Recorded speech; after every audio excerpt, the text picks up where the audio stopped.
తాజాగా హైదరాబాద్ హెచ్ఐసిసిలో నిర్వహించిన కమ్మ global సమ్మిట్లో CM Revanth Reddy గారు ముఖ్య అతిథిగా హాజరయ్యారు.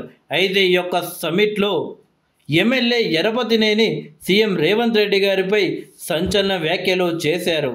ఆనాడు చంద్రబాబు నాయుడు గారు అరెస్ట్ అయితే హైదరాబాద్లో కనీసం నిరసన కూడా తెలుపనివ్వలేదు ఆనాటి పాలకులు. కానీ ఆనాడు రేవంత్ రెడ్డి గారు ఖండించారు. చంద్రబాబు నాయుడు గారు అరెస్ట్ అయితే హైదరాబాద్లో నిరసన చేస్తుంటే ఆ రాష్ట్రంలో ఎందుకు చేస్తారు, వెళ్ళి మీ రాష్ట్రంలో చేసుకోండి అని అప్పటి పాలకులు అన్నారు. దాంతో అప్పటి పాలకుల్నే తెలంగాణ రాష్ట్ర ప్రజలు మార్చేశారు. ప్రజాస్వామ్యంలో నిరసన అనేది కామన్. తెలంగాణ ఉద్యమకారులు ఇతర దేశాల్లో కూడా నిరసన తెలిపారు. కానీ అలా ఒక రాష్ట్ర ముఖ్యమంత్రి అరెస్ట్ అయితే ఇక్కడ నిరసనకు పర్మిషన్ ఇవ్వకుండా మీ రాష్ట్రంలో చేసుకోండి అనడం కరెక్ట్ కాదు అని సీఎం రేవంత్ రెడ్డి గారు అప్పటి ముఖ్యమంత్రి కేసీఆర్ గారిని ఉద్దేశించి అన్నారు. చంద్రబాబు గొప్పతనం గురించి తాను చెప్పాల్సిన అవసరం లేదని సీఎం రేవంత్ రెడ్డి గారు అన్నారు. అమ్మ సామాజిక వర్గం తనను ఆప్యాయంగా చూసుకుంటుందన్నారు. ఇలాంటి నేలలో అయినా పంటలను పండించే శక్తి కమ్మవారిదన్నారు.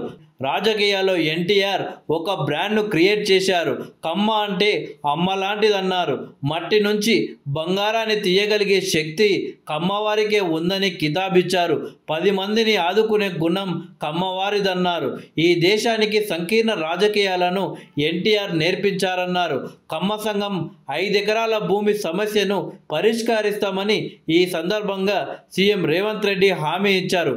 కమ్మ సంఘం భవన నిర్మాణానికి ప్రభుత్వం సహకరిస్తుందన్నారు. అలాగే తెలంగాణ రాష్ట్ర ప్రభుత్వంలో మా కులాన్ని అభిమానిస్తాం, అలాగే పక్క కులాలను గౌరవిస్తామని సీఎం రేవంత్ రెడ్డి గారు చెప్పారు. భవిష్యత్తులో ఇలాంటి కార్యక్రమాలు కావచ్చు, మరితర మీకు ఎలాంటి సమస్యలు ఉన్నా కానీ తెలంగాణ ప్రభుత్వం దగ్గరకు వస్తే తప్పకుండా వాటిని పరిష్కరించే ప్రయత్నం చేస్తాము.